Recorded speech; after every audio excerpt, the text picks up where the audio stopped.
அருமையான தேவ பிள்ளைகளே, இயேசு கிறிஸ்துவின் நாமத்தில் வாழ்த்துக்கள். இந்த நாளுக்கான தேவனுடைய வார்த்தை எபிரேயர் சோத்திரம் 2ஆம் அதிகாரம் 18வது வசனம்.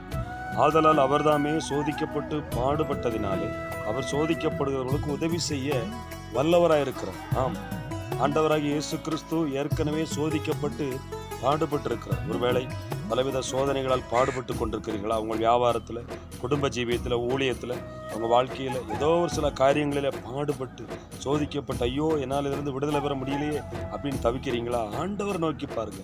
அவர் எல்லாவற்றிலும் பாடுபட்டு நம்மை போல சோதிக்கப்பட்டிருக்கிறார். அதனால அவர் நமக்கு உதவி செய்ய வல்லவராக இருக்கிறார். இந்த வசனத்தை வைத்து ஜெபம் பண்ணுங்க. ஆண்டவர் சோதிக்கப்பட்டிருக்கிறார், பாடுபட்டிருக்கிறார். சோதிக்கப்படுகிற நமக்கு உதவி செய்ய அவர் வல்லவராக இருக்கிறார். ஆகவே உங்களுக்கு இருக்கிற சோதனைகளிலும் பாடுகளிலும் இருந்து அந்த அனுபவத்தை கடந்து வந்த இயேசு